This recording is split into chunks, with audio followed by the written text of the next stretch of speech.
berjarak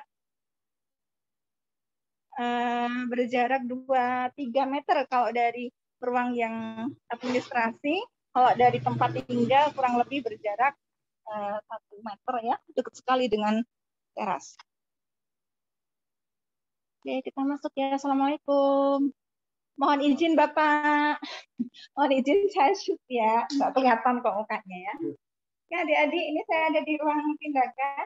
Ya, ada 2 tempat tidur, 2 bed tindakan. Mengenjang Bapak Zainal. Nah, ini Bapak sedang dirawat lukanya. Bapak sudah berapa kali ya ke sini ya? Sudah banyak kali. Ada perubahan ya Pak ya, sedikit demi sedikit. Kelihatan nggak ya? Kelihatan nggak belum? Kelihatan ya tuh rupanya Bapak kayak gitu ya. Sudah bagus. Ya. Perkenalkan ini Mbak Galuh Menjali, ya. Certified Wound Care Clinician Associate, salah satu perawat yang ada di Puspa sebagai tim Puspa saat ini. Mbak Galuh stay di tempat ini dengan Mbak Lita. Oh tadi Mbak Lita lari ke belakang ya. Yang 2 lagi ada Mbak Agustin, Mbak Dian sedang home care, ada Mas Fajar, Mas Indra ada home care. Kemudian ada Mbak saya sampai nggak hafal ya pakai masuk ganti-ganti. Oke, saya kenalkan yang jauh di sana itu sengaja nggak di zoom ya. Beliau researcher ya, peneliti dari UGM, sedang meneliti sesuatu, belum boleh saya bocorkan ya, masih dalam proses gitu ya.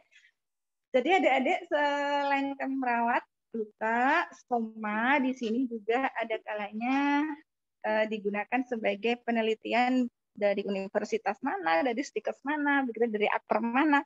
Monggo silakan, yang penting proposal masuk, ethical clearance ada, kalau memang itu tindakannya eksperimen gitu ya, boleh. Ya, begitu ya. Oh, tadi ada apa sih di sini kok sampai lupa? Ada troli. Kemudian jangan lupa manajemen limbah medis ya. Limbah medisnya ini yang penting banget soalnya. Di mana limbah medis? Ini ada lemari alkes lagi. Lemari alkes yang khusus kita gunakan di sini. Ada terapi adjunktif, adjuvan ya, IR, infrared, ada ozon. Nah, kemudian ada alat deteksi gangguan arterial atau vena, namanya IBPI, ya, ankle brachial index. Mungkin ini belum banyak yang kagungan ya, karena di Jogja untuk kompetensi dan ilmu tentang ini belum banyak yang perso, padahal itu penting sekali untuk mendeteksi adanya kelainan atau gangguan problem vaskuler ya, biasanya sumbatan pembuluh darah. Oke, pengelolaan limbah medis, kelihatan ya, tong sampahnya kuning, gede. Ya. Jadi, salah satu syarat penting untuk turunnya izin praktek mandiri adalah pengelolaan limbah medis baik cair maupun padat yang baik ya. Dalam hal ini kami tidak mampu mengelola sendiri sehingga kami kerjasama dengan pihak ketiga, gitu ya. Bentuk kerjasamanya nanti ada MOU tiap bulan, pihak ketiga akan mengambil sampah ke tempat praktek kami, gitu. Sehingga sampahnya tidak boleh kita buang sembarangan, nggak boleh dibuang di kali, di got, dibakar sendiri pun tidak boleh. Oke, saya sudah kembali ke sini. Intermezzo ya Pak An ya. Nah, itu ada ikan yang baru bertelur. Ya kenapa? Karena kata teman-teman buat terapi stres Bu gitu ya. Kadang ada pasien kami, pasien anak-anak itu yang takut dengan tindakan gitu kan, belum diapa-apain sudah takut kan, namanya anak-anak luka bakar, kena mercon kayak gitu, ketusuk kaca dan sebagainya. Nah, kita ajak dulu nih ngobrol, kemudian lihat YouTube, apa lihat ikan sambil tindakan, dan itu ternyata menjadi distraksi gitu ya, jadi pengalih perhatian buat anak-anak, akhirnya mereka mau dirawat, bisa dirawat. Nah, begitu ya. Untuk tempat mungkin sesimpel itu, sekecil itu, tidak begitu rumit ya, jadi hanya berapa tadi ukuran ruangan tindakan, kurang lebih 3x4, kemudian yang ruang saya tempati ini tadi kurang lebih 3x7 meter. Okay? Jangan lupa diingatkan pasien untuk prokes ya. Ini untuk prokes. Kayak gitu deh. Karena kita sedang di masa pandemi. Nah, tulisan-tulisan seperti ini harus banyak ada di mana-mana. Ya, di pojok sana, di pojok sini. Agar kita berperan serta dalam memutus rantai penularan COVID-19. Katanya sih demikian, ya.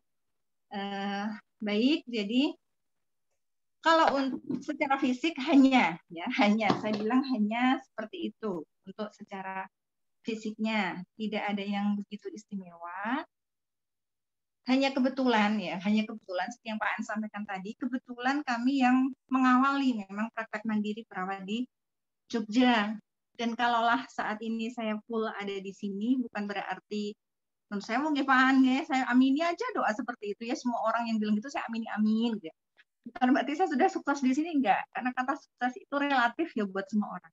Buat saya sukses itu tidak harus berwujud seperti ini gitu ya. Bahkan ketika saya masih ASN pun saya mendampingi pasien luka bisa terbebas dari amputasi, nggak jadi diamputasi, itu buat saya sudah sukses luar biasa. Saya sudah bersyukur, sudah alhamdulillah, terus memohon kepada Allah agar saya diberikan kesempatan untuk merawat lebih banyak luka lagi. Jangan sampai banyak kaki teramputasi, tangan teramputasi, yang kalau lukanya di leher, masa ya leher mau diamputasi. Nah, kayak gitu ya.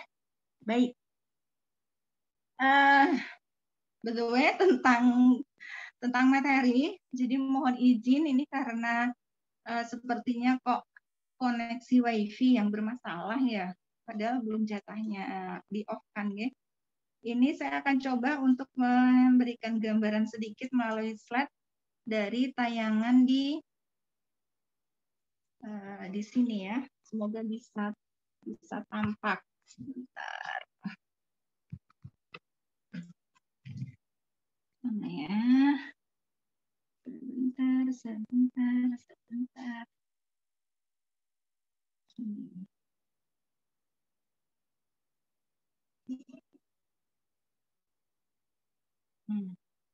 Oke, adik-adik bisa melihatkah meskipun mungkin tidak sejelas kalau slide share?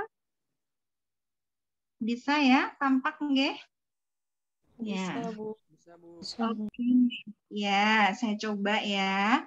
Jadi ini nanti hanya gambaran sedikit saja agar adik-adik punya gambaran tertulisnya ya. Kalau tadi kan hanya cerita, mungkin ada yang sedang pipis ke belakang nanti tidak kelewat gitu ya. Bisa ditambah dengan yang ada di slide. Oke, jadi begini teman-teman ya. Calon teman saya kan semuanya ya. Gila, calon perawat lulusan kapanpun jadi teman dong. Ya, kita satu profesi. Jadi gini teman-teman. Oke, ini profil singkat saya.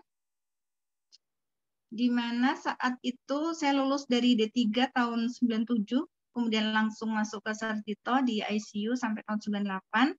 Kemudian ada formasi CPNS, bismillah sengaja untuk ikut karena orang tua masih menuntut untuk mencoba gitu ya. Alhamdulillah sekali mencoba terdampar di PNS, tetapi ditempatkannya, diperbantukannya di RSUD Sleman. Dan karena basic saya ICU, di RSUD waktu itu belum ada ICU, sehingga saya ditempatkan di UGD, gitu ya, bertahap, sampai akhirnya pada tahun 2006, RSUD Sleman berniat untuk membuka ICU, gitu, membuka layanan ICU. Sehingga saya dan teman-teman yang waktu itu berempat dari Sarjito, yang seangkatan tadi, kami diamanai untuk membuka ICU RSUD Sleman tahun 2006. Ternyata Allah membuka jalan lain lagi. Setahun di sana, tahun 2007, saya mendapat tawaran untuk tugas belajar, ambil studi lanjut di PSIK UGM. Ya, alhamdulillah selesai tahun 2010. Ya, Profesi Nas pulang 2010 Februari. Tetapi pada 2010 bulan apa ya? Kalau ada ingat, November kalau tidak salah ya, erupsi Merapi. Sebelum erupsi Merapi ada gempa dulu ya, tahun 2006. Ini ICU masih kita siapkan ruangannya, belum sempat terpakai, ternyata ada gempa gitu ya, sehingga saya ketemu dengan banyak sekali luka gitu ya, sebagai latar belakangnya kayak gitu. Ketemu gempa, ketemu banyak luka, ketemu erupsi Merapi, ketemu banyak luka bakar dan luka lagi, ya banyak yang teramputasi juga. Sehingga dari situlah semakin menguatkan keyakinan saya bahwa ternyata di dunia ini nggak mungkin nggak ada luka ya. Tanpa bencana pun kita ada luka. Apalagi ketika ada bencana seperti itu, pastilah luka itu banyak sekali dan menjadi keluhan utama gitu ya.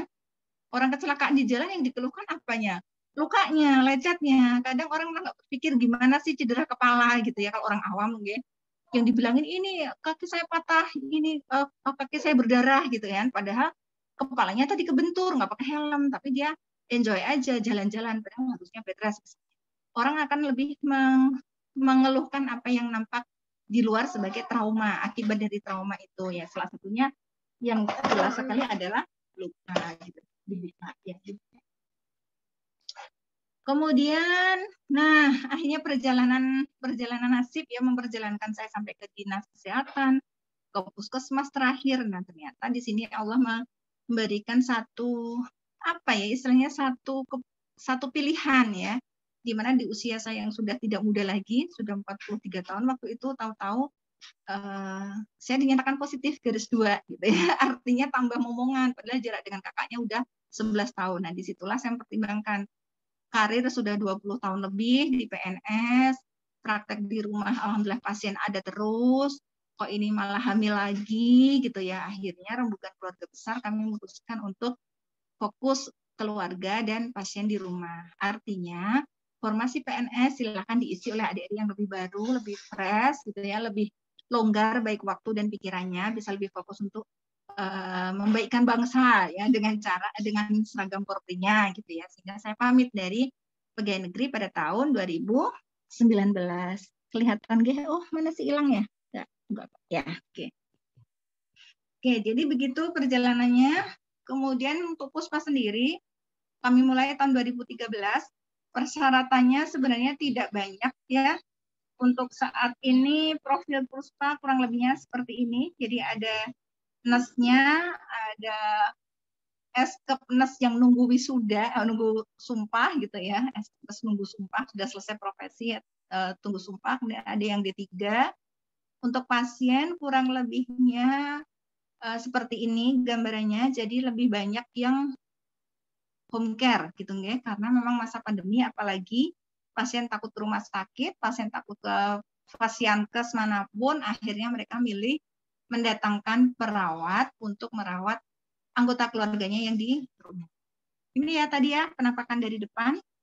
Oke, kemudian struktur organisasinya simpel ya, nggak usah bingung-bingung. Apakah teman-teman besok adik-adik harus banyak tim, banyak orang? Tidak selalu. Saya dulu mengawali mungkin dari 2-3 orang ya, yang penting ada dulu. Ketika ada pasien kita rawat dengan baik, nanti akan tular menular gitu ya. Orang Jawa bilang mulut ke mulut gitu ya. Itu akan membawa kabar bahwa di sana loh ada perawat luka yang memang bagus ngerawatnya baik, dengan sabar, telaten, hasilnya baik. Nah, misalnya kayak gitu. Itu akan jadi marketing tersendiri dan itu mendatangkan pasien. Ketika sudah kemampuan kita terbatas, pembagian waktunya rada ribet, pasien semakin banyak, nah bolehlah cari teman lagi gitu ya, sehingga lama-lama akan tertata SDM-nya. Nah saat ini kita ada bagian diklat yang ngurusin pelatihan, karena memang kami juga bekerja sama dengan JNC, Jogja Nursing Center, untuk mengadakan pelatihan perawatan luka nasional, juga seminar-seminar. Gitu ya. Kemudian ada bagian marketing dan humas, karena tetap ini penting untuk mengenalkan produk kita atau jasa kita, layanan kita kepada masyarakat gitu ya, baik melalui medsos maupun melalui banyak hal lain ya, misalkan penyuluhan langsung, pemeriksaan masyarakat dan sebagainya. Ada juga bagian dressing. Dressing itu adalah bahan-bahan untuk merawat luka ya. Kami ada yang mengurusi sendiri, sehingga jika teman-teman perawat ada yang ingin memesan, boleh. Nanti ada teman perawat yang dihubungin untuk itu, kemudian di packing, dikirim gitu boleh. Atau mau beli langsung ke sini juga boleh, silakan. Jadi kita tidak istilahnya tidak pelit gitu ya, boleh dipakai karena masyarakat siapapun berhak untuk sehat, untuk sembuh lukanya gitu ya. Tidak kita sembunyikan ini sebagai rahasianya Puspa, tidak. Biasanya kami ngerawat dengan ini, monggo silahkan kalau ingin ikut ngerawat dengan bahan itu gitu ya. Aduh, mohon maaf nih, kecil deh. Mohon maaf nih, seketika sudah mulai ribet. Baik, kemudian ya pastinya di sini titik beratnya adalah yang paling bawah nih ya. Semua tenaga kami, semua SDM di sini sudah tersertified CWCCA, yaitu pelatihan perawatan luka nasional sertifikasi Kemkes gitu ya, sehingga kompetensinya sama. Jadi kalau ada luka ini diapain? Langkah-langkahnya sama, ini langkah-langkahnya sama. Oh, lukanya dicuci dulu, kemudian dibersihkan. Setelah itu dikompres lagi, dibersihkan lagi, baru kemudian ditutup menggunakan bahan-bahan tertentu. Gitu ya. Mohon maaf, ini sudah mulai riwah.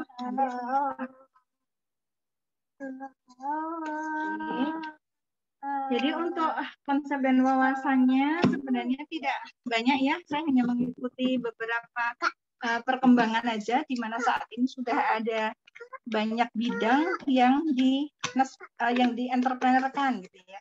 Jadi kalau adik-adik saat ini ada yang berjualan pulsa misalnya, itu sudah berentrepreneur, dia sudah berwirausaha dengan jualan pulsa, ada profitnya gitu ya. Tetapi yang disebut sebagai nurse-preneur itu adalah yang apa? Yang berusaha di bidang keperawatan. Ya, jadi kalau bikin kaos, kaosnya tentang tulisan-tulisannya, logo-logonya tentang keperawatan, itu nurse-preneur. Tapi kalau kaosnya biasa, nah itu namanya entrepreneur. Jadi tidak membawa jati diri perawat. Ada social entrepreneur, ada beautypreneur gitu ya. Ada jualan skincare, buka salon itu kan beautypreneur, ada propertypreneur dan sebagainya. Jadi gini ya, nurse-preneur adalah yang tidak kehilangan jati diri sebagai nurse, sebagai perawat, bukan semata-mata sebagai entrepreneur atau pengusaha umum. Jadi kalau perawat jual dawet boleh, ya silahkan. Jual gado-gado boleh, tapi dia sebagai entrepreneur, bukan nurse-preneur. Mohon maaf ya adik-adik ya, sebentar saya mohon izin. Ini si kecil mau ngasih makan ikannya, jadi saya mengalah atau bagaimana ini? Ya dah, kembali lagi. Saya mengalah. Nah, jadi gini.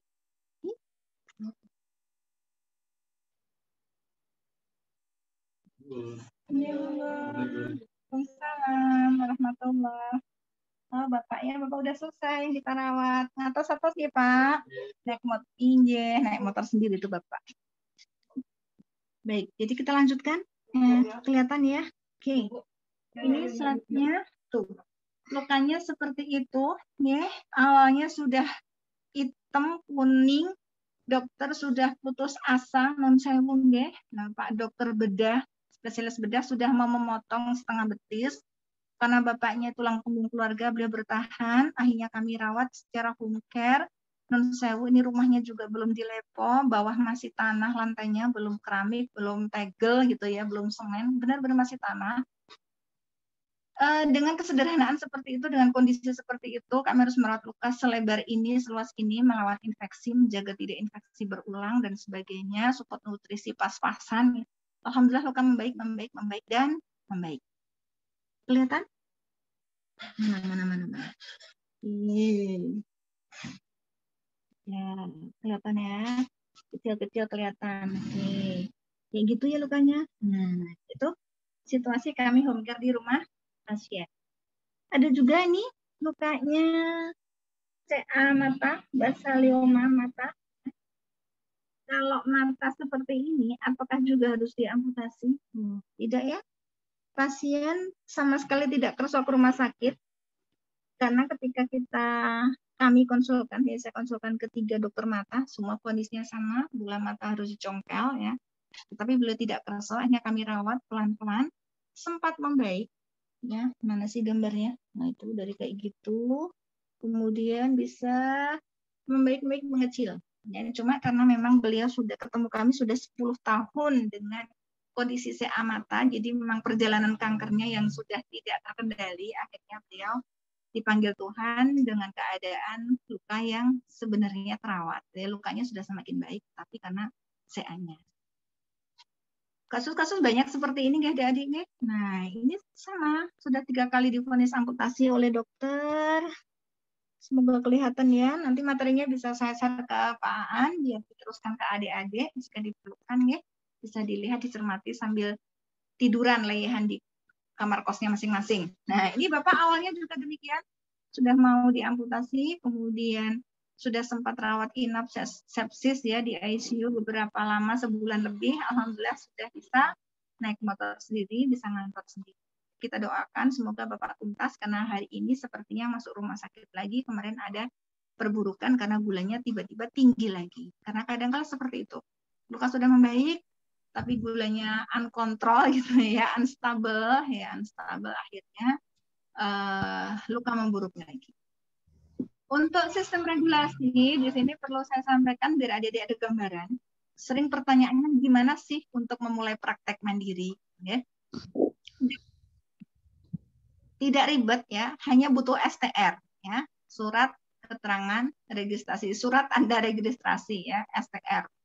Kemudian ditambah dengan sertifikasi kompetensi tadi yang sudah saya contohkan. Kemudian ini semuanya maju untuk mendapatkan lisensi atau surat izin praktek perawat atau SIPP. Nah, sebelum ke sini biasanya karena ada organisasi profesi di beberapa daerah mengharuskan kita mengajukan permohonan surat rekomendasi dari organisasi profesi tingkat kabupaten. Jadi adik-adik sowan ke DPD PPNI minta surat rekomendasi.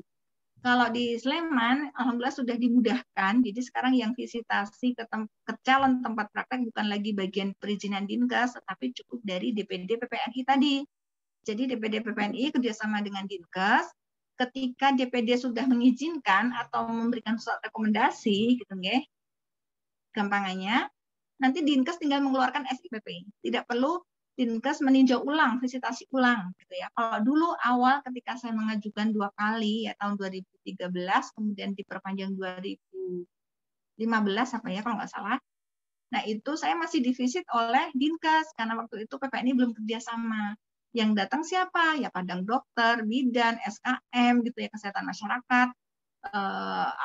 Ya siapapun mereka yang menduduki jabatan di bidang registrasi. Hasil ya cerita masa lalu. Kadangkala kita berardu argumentasi, diskusi cukup panjang, alot-alotan karena yang visit ke kita bukan profesi kita.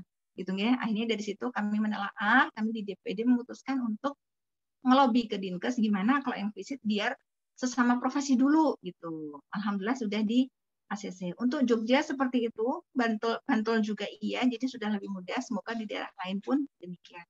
Persyaratannya tidak banyak ya. Nanti adik-adik lebih dalam ke Pak Aan. Insya Allah Pak Aan sudah lolos, sudah kagungan SIPP yang dipanggil, selamat. Nah seperti ini tidak banyak yang kita siapkan, hanya form standar ya untuk administrasi.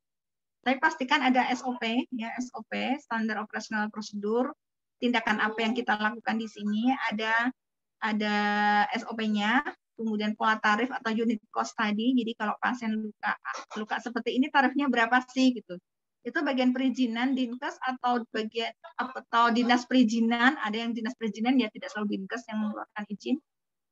PPNI pun tidak akan ngotak-atik, tidak akan protes kok dengan pola tarif yang kita susun ya. Biasanya mereka hanya genahke gitu ya, tahu apa ya bahasa Indonesia yang genahke ya, hanya memberikan saran, jangan sampai tarif kita itu terlalu tinggi, ketinggian sehingga istilahnya menzolimi pasien gitu ya, tapi juga jangan terlalu rendah karena profesi kita memang berhak untuk dihargai gitu ya.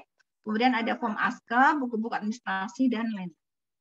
Oke, ini tadi penampakan ketika masih bersih dulu ya, masih clear. Sekarang saya tambah beberapa hal di depan biar lebih sejuk. Pengennya gitu.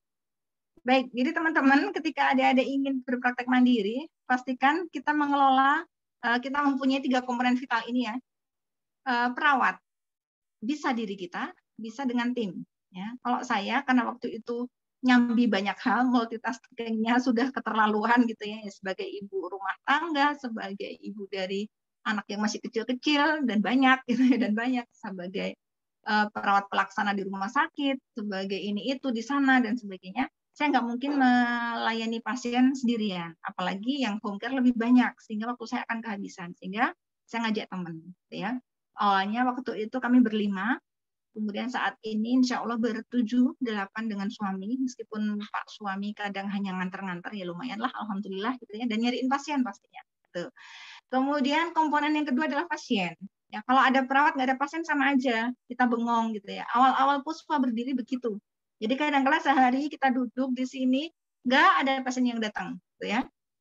Dan kebanyakan pendatang baru, ya pendatang baru artinya para praktisi praktek mandiri awal-awal ketika tidak ada pasien itu mereka nyerah, ya mereka akhirnya tutup gitu nggih. Nah, ketika kita tutup itulah kadang justru rezeki sebenarnya baru mau datang. Ya ibaratnya ada apa ya seperti analognya ya ketika orang menggali tanah untuk mencari intan berlian ya di dasar sana. Sebenarnya tinggal satu ketukan palu aja sudah dapat. Tapi ketika itu sudah merasa lelah, capek, dia menyerah, dia naik lagi ke atas, yang tinggal satu ketukan ketutup batu satu tadi hanya nggak keambil. Padahal disitulah mutiaranya. Kenapa saya cerita kayak gini?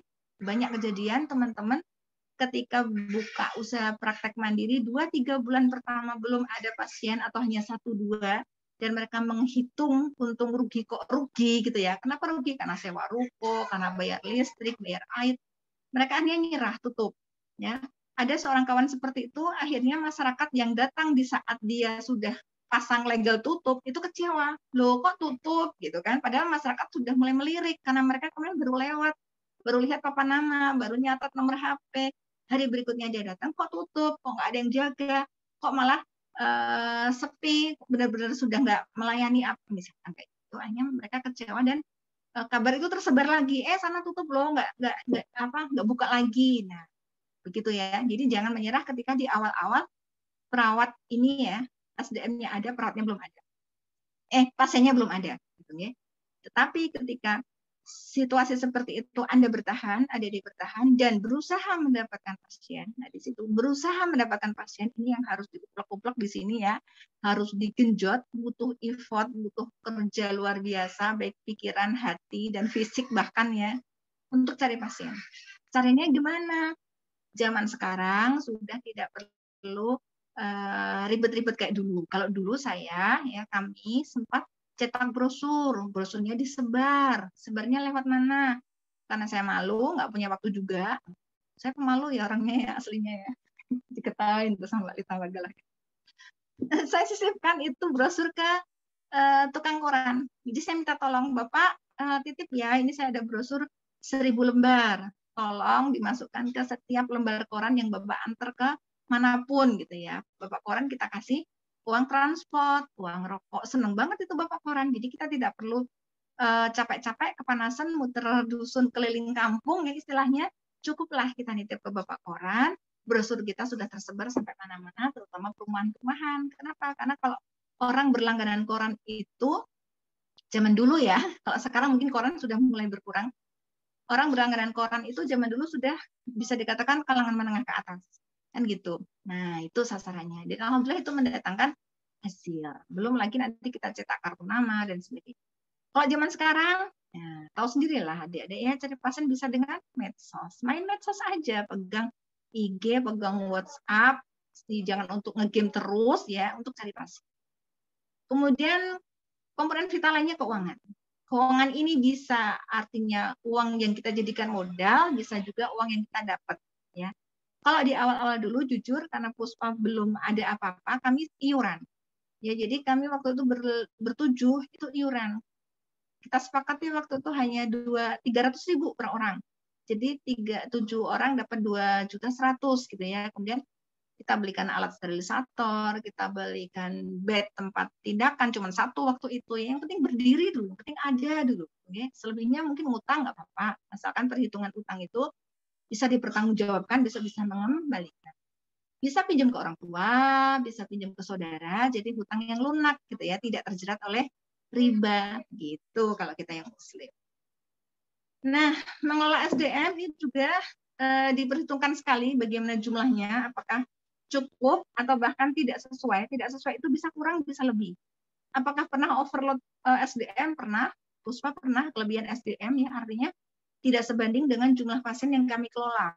Ya, sehingga itu berat di kami sebagai penanggung jawab. Kenapa? Karena tetap harus ngasih mereka fee kan ya, harus ada salary ke mereka, harus ada tip istilahnya ke mereka, dan itu otomatis sebagai penanggung jawab harus siap untuk combo katakanlah seperti itu. Tapi kalau jumlahnya kurang, nah ini akan memberikan beban kerja yang cukup tinggi, volume kerja yang cukup berat kepada perawat yang ada, karena jumlah perawat jauh lebih sedikit di luar batas kemampuan untuk menghandle jumlah pasien yang overload misalnya kayak gitu. Kemudian jam kerja, apakah ada shift, misalkan pagi sore, kalau malam monggo kalau ada yang buka 24 jam, kalau kami enggak, ya kami ya buka setengah 9 sampai jam 4 lah, jam 5 lah maksimal. Untuk pandemi ini sebenarnya kita bikin pengumuman sampai setengah 4 gitu ya, harapannya biar ada waktu untuk istirahat dan pulang tidak kemalaman.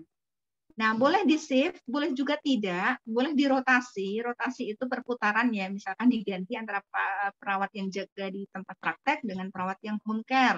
Atau mau diselang-seling, atau mau menetap, ya kadang-kadang kalau sudah dikatakan feel-nya dapat gitu ya, feel-nya dapat itu misalkan si A dengan si B, si C dengan si D, ya sudah mau yang penting semuanya nyaman aja. Oke, ini perlu kebijakan dan rembugan gitu ya, rembukan bicara dari hati ke hati gitu ya, demi kebaikan bersama.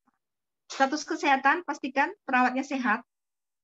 Untuk saat ini ya, ketika ada paparan, ada kontak erat atau bahkan terkonfirm ya, mau tidak mau harus off dulu ya, jangan dipaksakan. Oh saya nggak apa-apa kok, nggak bergejala, bukan soal gejala nggak bergejala, tapi ketika terkonfirm ya memang harus off dulu. Jangan sampai kita membawa petaka kepada orang lain, terutama pasien-pasien yang sudah beresiko, gitu ya. Nah, mengelola pasien, nah kalau ini cukup rumit, mungkin besok saja ya, besok saja yang materi ini, yang slide ini ya. Kenapa? Karena terkait dengan kondisi klinis lukanya pasien, gitu ya. Kelihatan nggak ya? Kelihatan ya. Ini yang merah pasien infeksi. Kalau kita nemuin pasien infeksi, apakah harus dirujuk atau tetap kita rawat? Kalau tidak infeksi, apakah dirawat di klinik atau cukup home care? Kemudian kalau yang pasien yang sudah complicated, ada HD, ada jantung, ada cancer, dan lain-lain, apakah harus diopnamkan dulu atau cukup kontrol rutin, rawat jalan, atau bahkan butuh kolaborasi dengan tim nakes lain, misalkan ke dokter spesialis apa, ke ahli gizi, dan sebagainya. Yang klinis ke arah kasus pun, mana ya? Nah ini, yang ke arah kasus, nah ini ya ada gambar foto luka, oke. Ini manajemennya juga cukup banyak. Jadi yang di-manage apa? Manage eksudat. Kalau cairannya terlalu banyak mau diapain? Kalau pasiennya nyeri sekali mau diapakan dan sebagainya. Gitu ya. Jadi banyak sekali yang harus di-manage untuk pasien. Gitu ya. Nah besok ilmunya sambil jalan jika ada SKS lain. Mungkin gitu ya, atau ketemu di pelatihan. Kemudian mengelola keuangan, ini juga adik-adik mesti bijak ketika adik-adik berusaha apapun, ketika berentrepreneur apapun, apalagi nurse-trainer ya, praktek mandiri. Kenapa harus bijak mengelola keuangan? Jangan sampai besar pasak daripada tiang. Intinya begitu. Apalagi di era pandemi seperti ini, kita butuh APD, butuh sarung tangan, butuh hand sanitizer yang lebih gitu ya, tidak seperti biasanya. Belum lagi yang kebutuhan rutin ya, untuk dressing, kasa, sabun cuci luka, krim untuk luka, gel dan sebagainya. Plus mungkin ada kebutuhan lain. Apa itu? Mungkin butuh multivitamin biar perawatnya sehat semua. Mungkin butuh alat untuk tes rapid atau swab ya, agar kita bisa mandiri lebih cepat mendeteksi, meskipun nanti jika ada keraguan-raguan kita bisa recheck second opini ke rumah sakit atau layanan yang lebih canggih begitu ya. Kemudian lain-lain lah ya. Di sini banyak sekali, dan ini intinya ketika mengelola keuangan harus hati-hati, diperhitungkan dengan cermat apa yang mesti dibelanjakan. Dibelanjakan itu apa yang harus dibeli gitu ya. Prinsipnya sama dengan berumah tangga ya. Jangan hanya pengen tetapi yang butuh. Yang dibeli itu yang butuh aja. Kadang kita kalau udah praktek mandiri seperti ini, itu kita duduk diam saja, didatangi banyak seller ya. Sales itu datang banyak sekali menawarkan produk ini itu. Bu, kami bawa produk baru, formnya bagus, daya serapnya tinggi, gini-gini, harganya segini gitu ya. Nah, itu tolong hati-hati, jangan mudah kepencot ya. Hitung efektivitas dan efisiensinya. Apakah sudah butuh itu atau belum misalnya kayak gitu. Kalau butuh pun seberapa banyak? Apakah langsung 2, 3 box, 5 box atau cukup nyoba 1 box dulu misalnya kayak gitu. Oke? Paham lah insya Allah.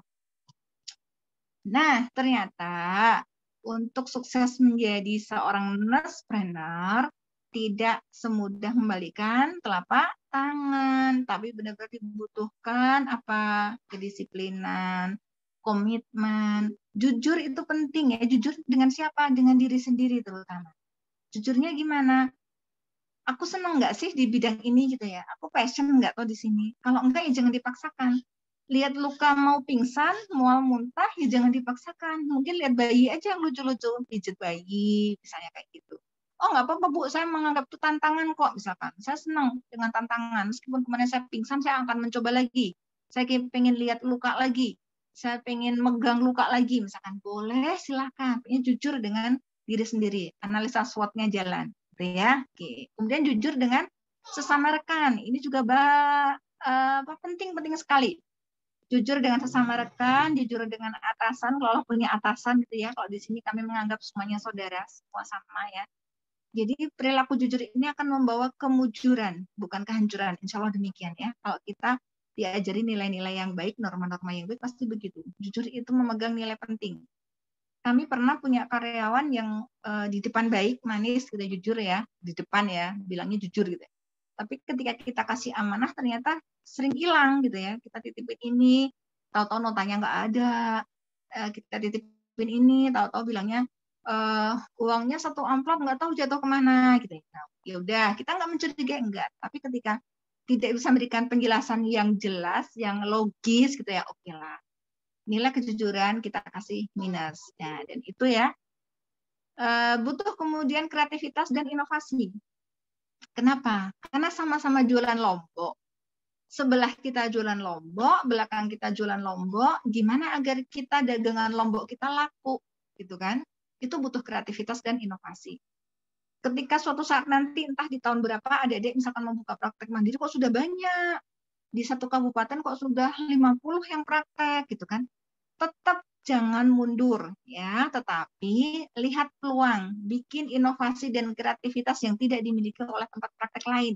Misalnya nih ya, cari posisi yang strategis. Kalau semuanya di pinggir jalan besar, adik-adik justru jangan cari di pinggir jalan besar, agak-agak nyelip dulu sedikit, misalkan ke dekat sawah gitu ya, dekat kolam ikan gitu ya, biar ada nuansa yang berbeda dengan yang lain. Yang penting kan nanti marketing gitu ya. Saat ini mungkin adik-adik sangat familiar dengan apa ya, wisata kuliner ya, dengan tempat-tempat resto-resto yang deli-deli gitu ya, resto-resto yang di pinggir gunung, di kaki gunung, di pinggir kali, itu justru laku ya, justru laku dicari banyak orang, bikin penasaran. Kenapa? Karena tampilan Instagramnya bagus banget, Instagramable ya. Ternyata tempatnya di puncak bukit gitu kan, di pinggir kali, tapi dikemas demikian rupa. Sama dengan praktek mandiri, butuh kreativitas dan inovasi yang mempunyai nilai lebih, sehingga orang itu tertarik untuk datang, tertarik untuk mencoba, tertarik untuk bertanya, ya minimal bertanya dulu.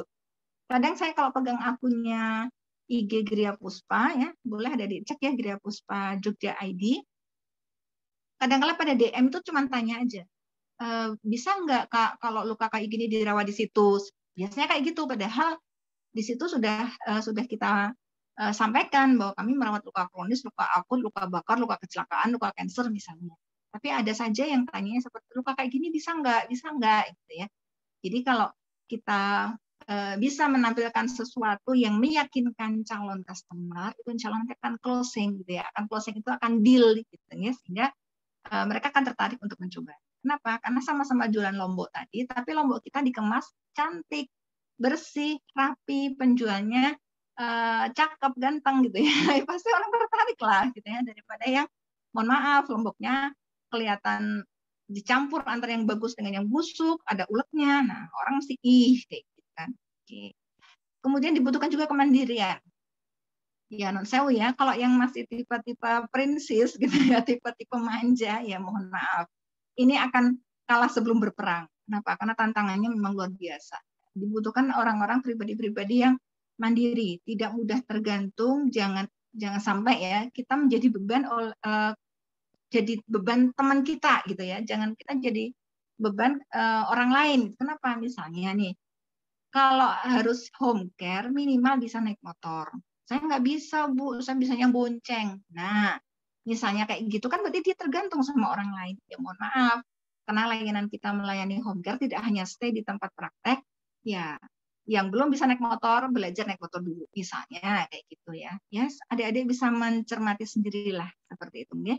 Kemudian realistis tadi sudah saya singgung, termasuk kepada realistis terhadap kemampuan dan kekuatan diri kita sendiri. Analisa SWOT-nya tadi dimainkan. Ya, kita pasnya ada di mana sih? Gitu ya. Kalau memang sudah diupayakan sedemikian rupa, kok tetap nggak ada pasien yang datang, kok tetap kita sudah nyebar brosur kok nggak dapat, ya mungkin ada yang kurang pas. Coba dievaluasi. Apa sih yang kurang menarik dari yang kita tawarkan ke masyarakat? Gitu ya. Apakah memang jasa atau sentuhan tangan saya itu tidak pas, kurang gitu ya. Oh, berarti saya butuh skill lagi, saya butuh kompetensi lagi, saya butuh ilmu lagi gitu ya. Kadang ya saat ini itu Pak, bukan kadang ya, saat ini itu masyarakat kita lebih pinter. Lebih pinter dalam hal cari informasi. Jadi banyak pasien yang datang ke Puspa itu tahu dari internet. Dan ada bahkan yang mereka datang itu sudah ngerti. Saya biasanya ngerawat luka pakai bahan A, B, C. Lah, Mbak tahu dari mana? Mas tahu dari mana? Dari internet, dari IG. Lah, akhirnya kita dituntut untuk lebih update lagi. Kita harus update lebih dari pasien. Jangan sampai kita apa ya istilahnya ya di bawahnya pasien gitu. Kalau emang kita masih gelagapan menjawab, tidak meyakinkan, ya berarti kita harus menggembleng diri kita sendiri, kita mengupgrade diri kita sendiri agar kita bisa menghadapi pasien-pasien yang seperti itu. Gitu ya. Realistis, mandiri, kreatif, inovatif.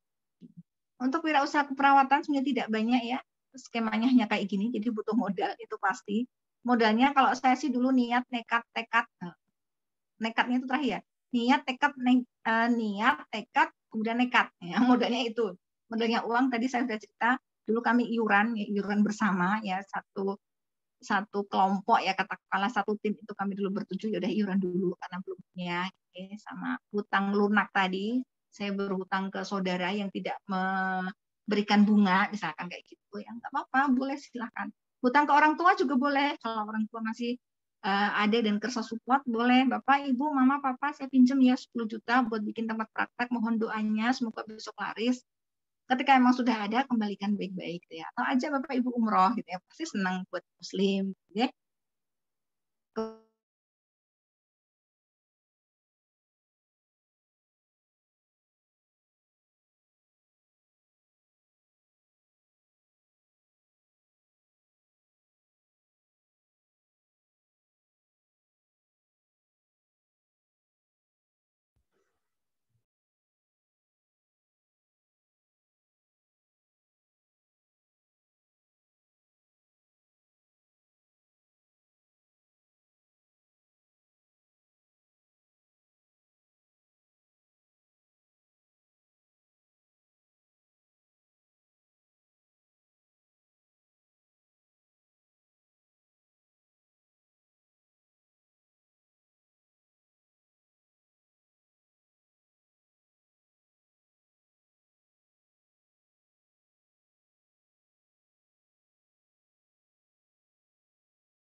Sepertinya keluar ya Bu ini ya.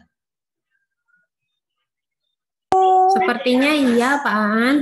Tadi kayaknya hilang ini jaringannya gitu. Ya sebentar hubungi lagi. Ya silakan teman-teman kalau mau tanya boleh ditulis di chat ya. Silakan.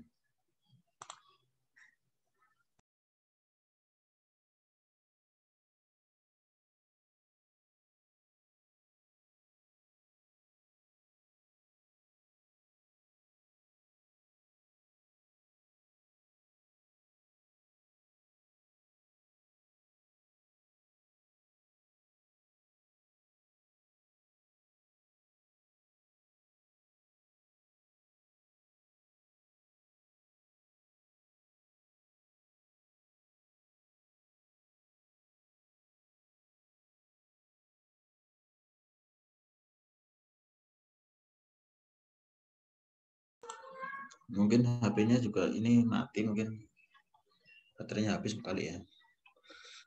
Ya. Jadi teman-teman perlu diketahui Bu ini lulusan S2-nya dari luar negeri ya Bu ini nih. Jadi bisa di lihat ya semangatnya beliau itu bisa diambil ya dari semangatnya beliau untuk kita juga harus semangat gitu ya. Seperti itu. Ini ulet ya, Bu. Ini ulet banget.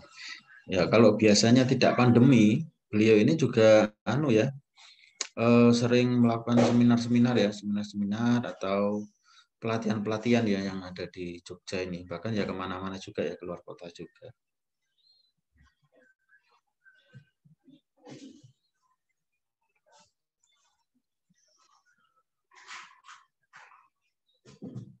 Tunggu sebentar ya.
Ya, kira-kira tadi dari pemaparan Bu In tadi ada nggak yang mau ditanyakan?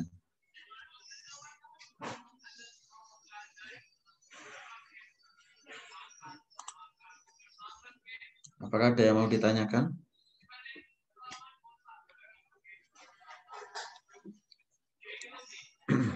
Halo? Apakah ada orang di sini? Apakah masih ada? Kok sepertinya sepi sekali ini. Masih ada. Saya kira ada yang mau ditanyakan. Paling nggak ada lah ya yang tanya 1-2 orang lah nanti biar itu ya, biar kelihatan antusias gitu ya. Ya jangan kelihatan ya, ya harusnya antusias ini. Gitu.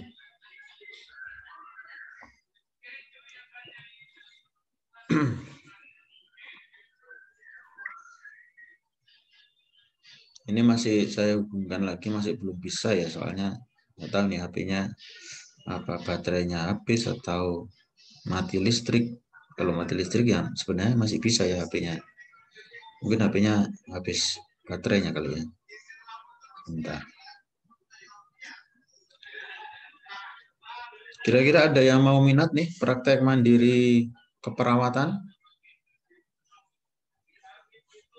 Ada nggak?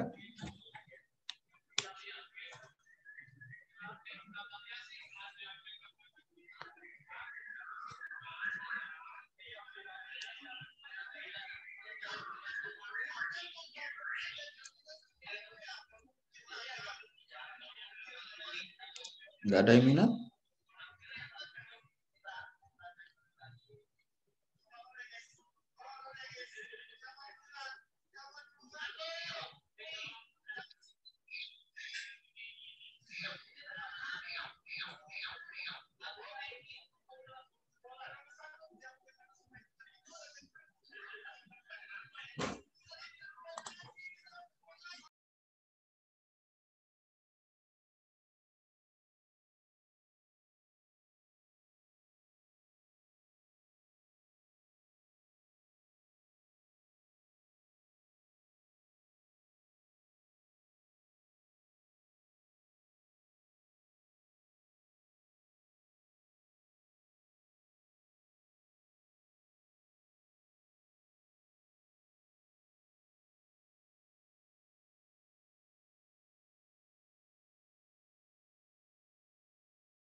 Alhamdulillah bisa nyambung di sini. Mohon maaf teman-teman, Bapak, Ibu.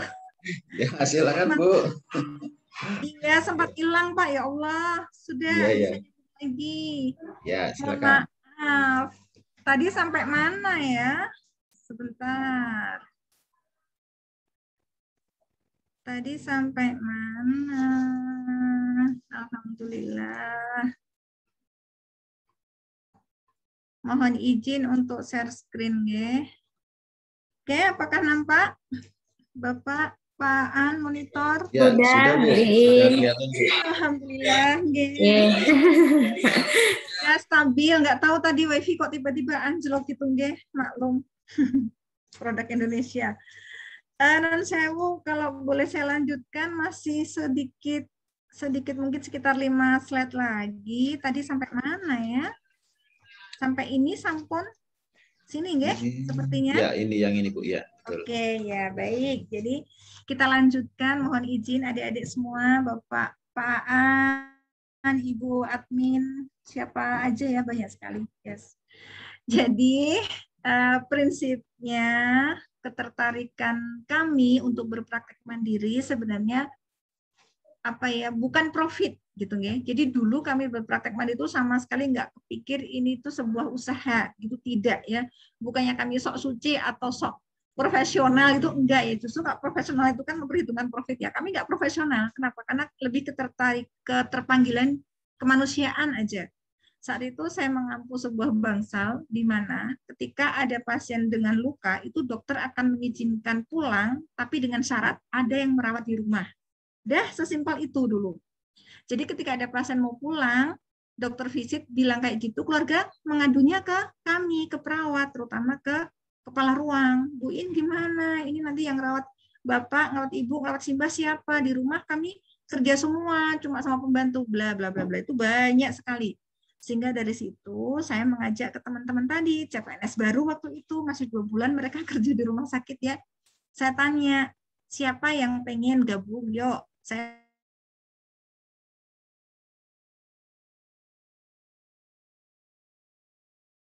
di lapangan. Seperti ini misalnya. Ini keluarga mampu, anaknya kaya gitu ya. Tetapi mereka kerja kalau pagi pulang sore, yang di rumah hanya pembantu. Pembantu kalau diminta untuk ngerawat seperti ini juga nggak bakalan bisa. Sehingga apa?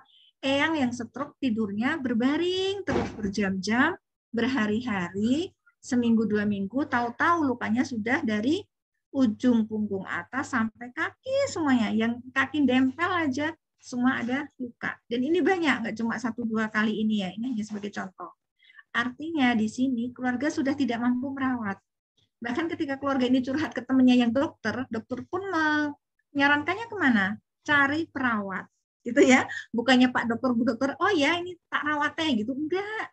Pak dokter, Bu dokter biasanya ngasih obat. Oh, ini dikasih antibiotik karena infeksi, dikasih vitamin karena begini, kasih ini kayak begini. Tetapi untuk lukanya tetap disarankan mencari perawat. Disitulah dulu ketertarikan kami. Sehingga kami nggak hitung-hitungan. Pada awal-awal Puspa berdiri, itu bisa dikatakan arus keuangan itu ya selalu minus. Saya tombok terus gitu ya di awal-awal begitu Pak. Ya, tetapi di situ ada satu optimisme bahwa ketika ini kita teruskan, jangan berhenti di saat tombok ya. Ketika ini kita teruskan, insya Allah besok akan balik. Bahkan mungkin baliknya akan lebih banyak lagi. Itu ya ketika pasien sudah semakin banyak. Gitu. Kalau baru 1-2 mungkin kita masih tombok gitu ya. Ya, alhamdulillahnya, dengan media promosi yang ada waktu itu kami masih main brosur ya, alhamdulillah pasien semakin banyak yang datang, semakin yang tahu tentang Puspa.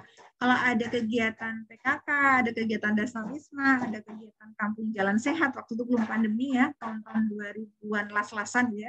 Saya sering ikut ke dusun-dusun, saya keluar ke teman yang di dusun itu, boleh nggak kalau besok dari tim kami menyediakan layanan kesehatan gratis, cek tensi, cek gula darah, gratis saja.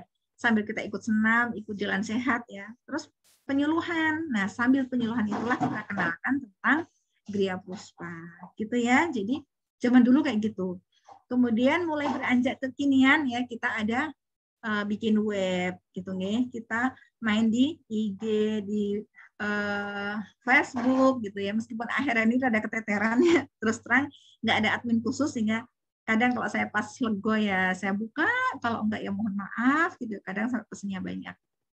Oke, tapi di sisi lain, ternyata seiring perjalanan waktu, kami sering menemukan kasus-kasus yang saya rasa semakin kompleks, semakin sulit. Ya seperti kita naik kelas. Kemarin kelas 1 naik kelas 2, soal-soalnya akan semakin sulit. Saya tidak mampu lagi menjawab ini bagaimana. Ini kenapa luka sudah kita rawat seperti yang biasanya tidak kunjung membaik. Apa yang salah gitu ya. Ini saya belajar. Ini kami saat mengambil program INETNAP, Indonesian Enterostomal Therapy Nursing Education Program di WOCARE, waktu itu kerjasama dengan UMMC Kuala Lumpur gitu ya untuk program stoma, saya ikutin. Alhamdulillah selesai pada tahun 2019, padahal saya mulai tahun 2013, wow gitu ya, hampir 2012 malah saya mulai CWCCA ya. Jadi 7 tahun, ya selama 7 tahun saya ambil program ini. Kenapa? Karena saat jadi ASN, PNS nggak mungkin saya izin selama sebulan 2 bulan. Karena program ini kalau full diambil oleh yang muda-muda ini ya, yang mas-mas yang muda ini mereka butuh waktu 3 bulan estafet gitu ya. Buat seorang IIN yang sudah punya anak 4 waktu itu ya, kemudian ASN, nggak mungkin saya dapat izin sedemikian mudah, sehingga 2 minggu saya cicil seperti itu sampai terakhir kemarin untuk program kontinen itu di bulan bulan Maret 2019 selesai sebagai peserta paling tua ya, peserta paling tua paling lama menyelesaikan program dan lagi hamil lagi nih kelihatannya, lagi hamil 7 bulan. Lainnya masih muda-muda gitu ya, masih imut-imut lulus S1, lulus D3 bahkan mereka ambil program gitu nih. Dan kalau ada dek tanya apakah seberapa besar biaya? Ya, kalau dinominalkan mungkin sekitar 30-an juta, 20-an 5 ke atas lah gitu ya. Tetapi ada program beasiswa. Nah, itu yang harus ada dek kejar kalau memang sungguh-sungguh di bidang ini. Jadi saya sempat ke Malaysia 2 pekan, itu pun atas beasiswa. Saya bisa ke WOCARE beberapa kali atas beasiswa. Jadi saya tidak bayar full. Kadang-kala sebagian, berapa persen gitu ya. Alhamdulillah. Kan? Oke. Yang penting perbaiki TOEFL aja ya. Bocoran sedikit, perbaiki TOEFL aja gitu. Kemudian branding. Setelah semuanya dapat, istilahnya apa ya? Kompetensinya ada, pasien punya, kita tinggal mempertahankan bagaimana agar pasien tidak habis. Dan kalau ada yang sembuh, datang pasien baru lagi, gitu kan?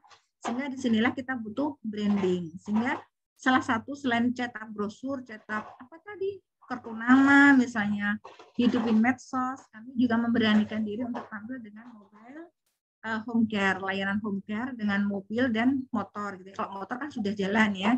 Yang tim motor kita bekali dengan tas, dengan tulisan khusus gitu ya. Sehingga ketika dia berhenti di traffic light ya, pengemudi motor di belakangnya bisa baca, ada perawat luka, stop amputasi gitu kan. Kadang orang penasaran ya, karena kalau dengar kata amputasi orang sudah takut, sudah bingung, panik. Loh, kok ada stop amputasi? Mereka akan penasaran. Sama ketika mobil ini kami branding, cukup diparkir aja di masjid waktu Jumatan. Orang sambil lewat pasti kebanyakan akan noleh gitu. Ini mobil apa sih kok aneh gitu ya. Nggak apa-apa ya, itu tadi yang saya sebut dengan kreatif dan inovatif tadi. Kadang-kala orang kreatif inovatif itu mah aneh gitu ya. Bahkan ada orang menganggap, ya saya gila loh gitu ya. Nggak apa-apa, jangan takut dibilang gila gitu ya. Memang kita gila kok, tapi gila kita baik gitu kan, untuk membaikkan sesama. Nah, sama kayak gitu ya. Dengan branding, kita bisa lebih dikenal masyarakat luas. Kemudian dalam perjalanannya, ternyata kita ketemu dengan situasi pandemi. Apakah kemudian berhenti layanan? Ya, dulu di awal pandemi banyak yang tanya ke saya, Bu In, Gria Puspa tutup atau buka? Ini singgah saya luka. Bla bla bla bla. Akhirnya kami secara nasional ada asosiasinya, ya, ada Indonesian Association Wound Care Clinician gitu ya. Di situ Asosiasi Perawat Luka Indonesia yang sertifikasinya sama tadi dari WOCARE.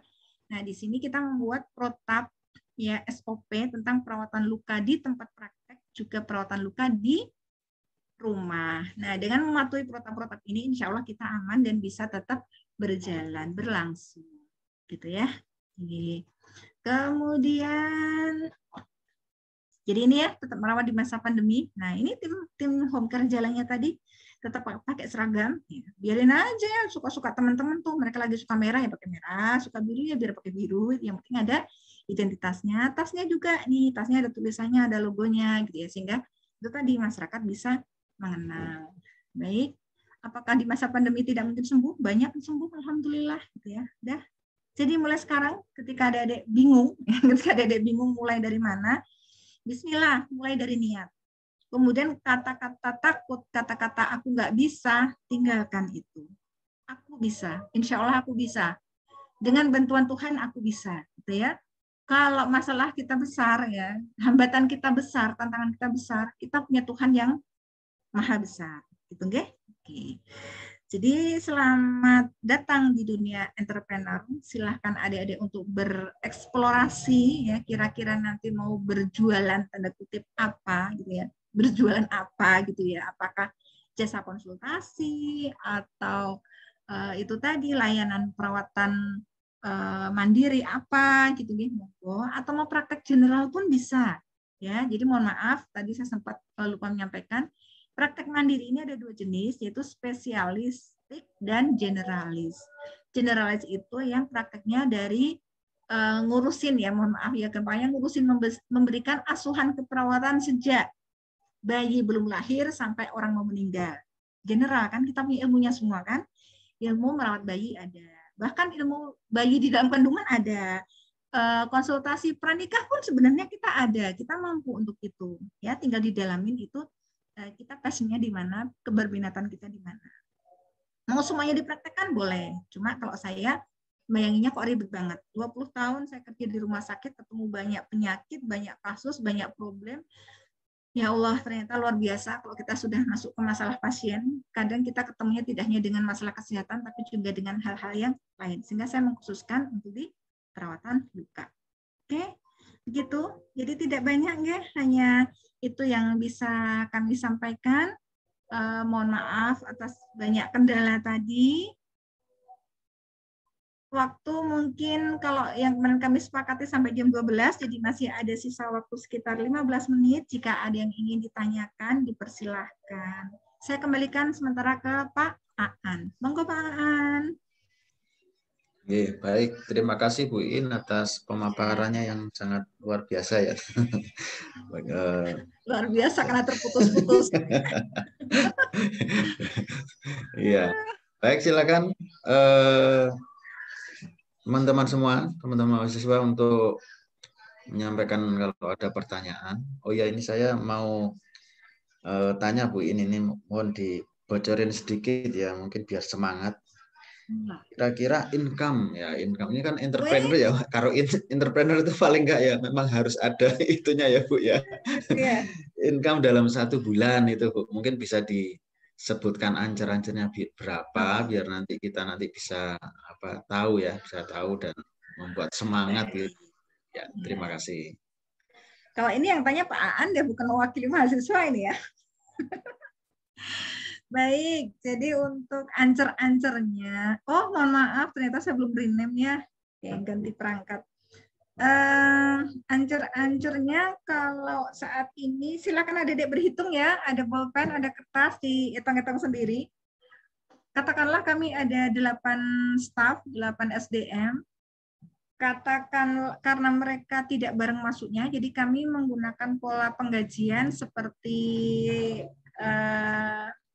rumah sakit ya, karena saya sempat lama di sana, dan saya sempat masuk tim unit cost-nya rumah sakit juga, sehingga yang kami pertimbangkan salah satunya masa kerja, gitu ya, masa kerja pasti, kemudian tanggung jawabnya, jadi dia ada di posisi penanggung jawab dressing, penanggung jawab home care, penanggung jawab pasien, atau sekedar staf biasa. Nah, itu ada poinnya tersendiri, nanti adalah beberapa rincian kayak gitu. Pada prinsipnya ada 2 karyawan yang gajinya 2 kalinya UMP Jogja. Dah, silakan searching UMP Jogja berapa dikalikan 2. Kemudian itu masih ada tambahan bonus kalau yang home care dengan 80% dari uang transport. Jadi uang transport yang home care itu 80%-nya menjadi hak mereka yang jalan, 20%-nya masuk ke Puspa. Gitu, kami menyepakatinya di sini. Jadi untuk transport katakanlah gambaran secara kasarnya setiap bulan bisa mencapai 1 sampai 1,5 juta tambahannya khusus dari transport ya, untuk yang pasien pas banyak gitu ya. Pasien pas banyak itu berapa? Ya bisa 15 untuk satu tim lah ya. Satu tim bisa 10 gitu ya. 10 dalam satu tim biasanya 2 orang. Itu sudah luar biasa. Dapat 10 itu rutin, itu nanti per bulannya mereka sudah dapat transport sekitar itu, 1,5-an gitu ya, sudah dapat. Kemudian ada grade 2 yang masa kerjanya lebih sedikit, misalkan baru setahun gitu ya, baru 6 bulan itu ada 3 grade ya. Di bawah yang 2 kali UMP tadi ada yang sama dengan UMP, ada 2 orang. Oke, kemudian di bawahnya itu 1, 2, 3, 4. Saat ini ada 3 orang yang bisa dikatakan 80% dari UMP, kurang lebihnya 80%, ya belum full 100%, karena masa kerja tadi belum ada 1 bulan, baru beberapa bulan gabung, gitu nggih. Kenapa kami bedakan? Karena setelah kami masih berbeda, kemudian dari skill kompetensinya juga masih berbeda, dari kemampuan pengambilan keputusan juga masih beda. Jadi kata para bijak sih, adil tidak harus sama gitu ya. Jadi monggo dikalikan 8 orang katakanlah dengan kali 1 kali UMP aja, monggo. Jadi dapatnya berapa gitu ya. Kira-kira itu Bapak. Kemudian dressing. Nah, kita juga ada arus dari pemasukan jual dressing gitu tadi ya. Jadi pasien-pasien tertentu ada yang mintanya 1 paket, misalkan 1 krim itu 1 tubenya berapa, dia beli dulu, nanti dibayar dulu sampai habis. Nah, itu masuk ke dressing. Ada juga perawat teman lain yang setiap saat minta dikirim ke sana gitu ya. Kurang lebih untuk arus dressing per bulannya sekitar 20 sampai 25 juta.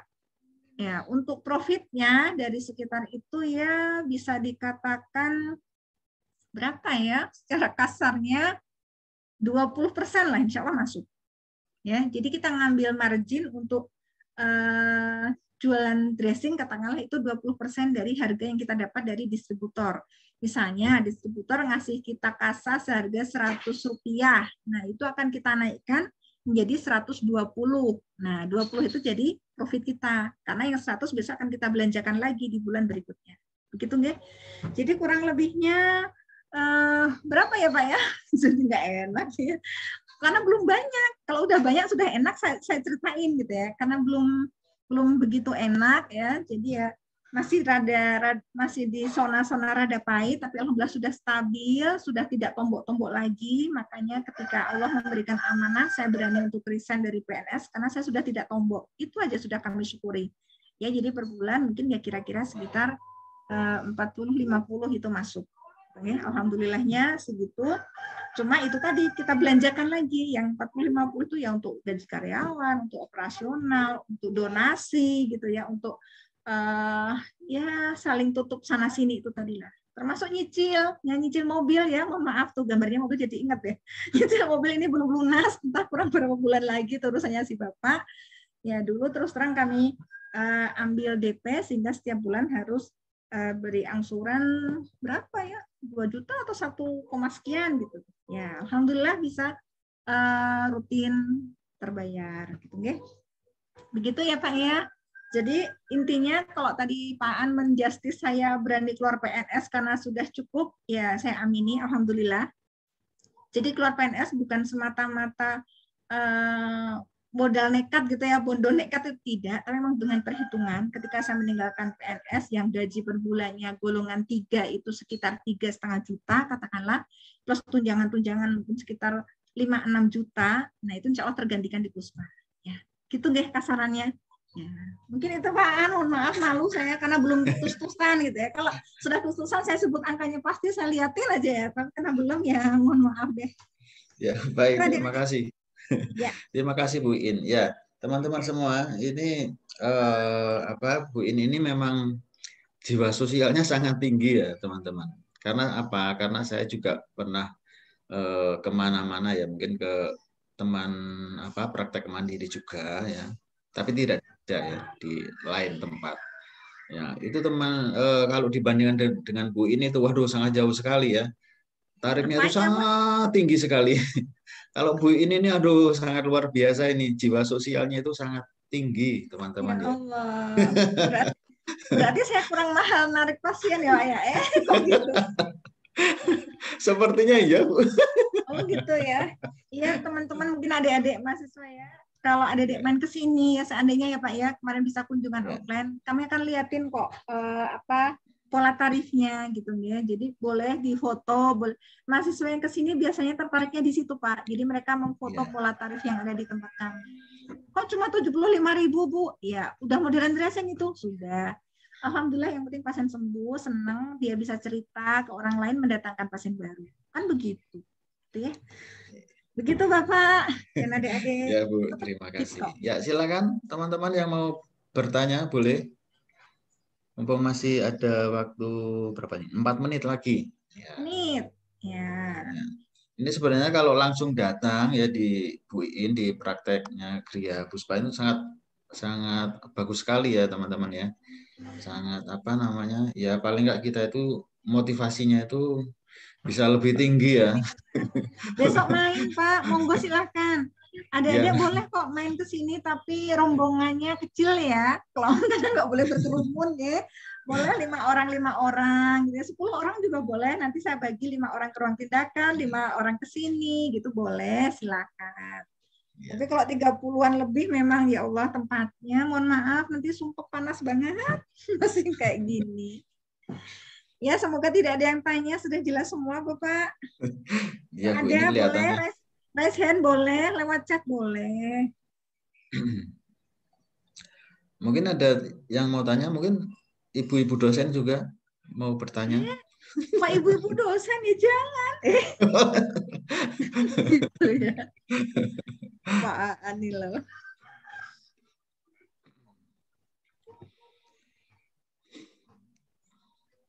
Oke, ya kayaknya sudah jelas Bu semuanya ini kelihatannya ini. Alhamdulillah. Tapi nanti kami kalau ada waktu ya mungkin bisa main ke tempat Ibu ya. Tapi kalau sudah tidak ada pandemi kayaknya. Monggo silahkan dengan sangat senang hati. Iya, terima kasih Bu. Izin. Baik, mohon maaf Pak An, saya mohon waktu 1 menit. Jika memang sudah dianggap selesai, mohon izin saya stop share screen-nya. Kemudian mohon maaf apabila banyak sekali kekurangan dari kami, baik dalam menyampaikan maupun isi materi, maupun tadi gangguan trouble sejak awal dan pertengahan. Ternyata memang seiring matahari tinggi, sinyalnya baru meninggi juga. Maklum ya, di pinggir sawah ini. Harapan kami adik-adik semakin penasaran. Justru gitu ya Pak An ya. Adik-adik semakin penasaran, kemudian suatu saat mau untuk main ke sini, mampir ke sini, kami persilahkan cari di Google Map Gria Puspa Wunker Jogja, insya Allah sampai. Intip-intip sebelum main ke sini boleh di IG-nya Gria Puspa, griapuspajogja.id gitu. Mungkin itu Pak An, mohon maaf Bapak Ibu semuanya, Bapak Ibu dosen yang kami hormati, salam kenal semuanya. Suatu saat semoga bisa sowan ke kampus, ketemu dengan Bapak Ibu dan adik-adik semuanya. Saya akhiri, wassalamualaikum warahmatullahi wabarakatuh. Terima kasih Bu Iin. Mungkin Bu Nina mau menambahkan. Terima kasih Bu. Oh iya, sama-sama Mbak. Oke, dan saya mengucapkan terima kasih Bu Iin. Sebetulnya memang kemarin kami ingin sekali kunjungan ke tempat Bu Iin langsung di Gria Puspa ya Pak Aan, bahkan jadwalnya sudah sampai kami undur begitu, tapi ternyata PPKM-nya juga ikut mundur-mundur. Itu memang sesuatu yang tidak bisa kita kendalikan, jadi daripada kemarin kalender akademik sudah habis, maka Pak mengusulkan untuk dilaksanakan online begitu. Nah, memang mungkin akan lebih ini lagi kalau kita ke sana ya Pak ya, biar ketemu langsung dan melihat langsung. Izin mungkin untuk mahasiswa di bawahnya Bu Iin, besok akan kita terjunkan langsung ke tempat Bu Iin begitu. Insya Allah Ibu dengan sangat senang hati. Semoga tahun depan kami sudah diberikan keluasan lahan juga sehingga tidak sempit ini dan pandemi. Kita berdoa semua semoga berakhir segera, gitu ya. Sehingga kita Amin, bisa amin, offline amin. ngopi-ngopi darat gitu ya Bu. Iya, Ya. Bu. Langsung. Atau sambil bawa dawet tadi ya boleh ya. Terima kasih Ibu untuk kesempatannya. Terima kasih Buatan Pak, terima Bapak. kasih Bu In. Ini Saya kepada kita kami. dokumentasikan dulu ya, ngambil foto ya. Tadi Ya. belum ngambil foto. Moga teman-teman yang bisa dinyalakan kameranya untuk kita ambil dokumentasi untuk kegiatan entrepreneur ini. Baik. Ini karena memang ya online nih begini ya Bu. Apa Ibu sudah biasa lah dengan siapa, dengan mana-mana sama aja. Cantik-cantik kok ya. Ya ini tapi kok biasanya banyak yang bertanya loh. Cuman apa karena belum sarapan ini? Apa gimana? Harusnya udah makan siang. Berbaik sangka Ibu, berbaik sangka. Iya, Teman-teman pada terpesona tadi, terpesona dengan muka. Gitu. Oke, baik. Saya dokumentasikan ya, teman-teman. Ini di tempat saya ada 2 halaman. Ya, baik. Saya foto dulu. 1, 2, 3. Ya, untuk yang kedua. Ya. Ya, sudah. Terima kasih, Bu Iin. Sama-sama Ibu, Bapak. Assalamualaikum. Sukses buat adik-adik semuanya. Ya. Jumpa di lain waktu dan kesempatan. Ya Allah. Dan yang baik lagi. Ya, Ibu. Terima kasih. Buatan Pak Aan, sudah Pak Aan. Ya, terima kasih Bu Iin, terima kasih semuanya atas materinya yang sungguh luar biasa ya bagi kita semua. Ya, baik kita akan mengakhiri acara kali ini. Terima kasih dan salam sehat semua dan sampai bertemu dan berjumpa kembali di lain kesempatan. Terima kasih.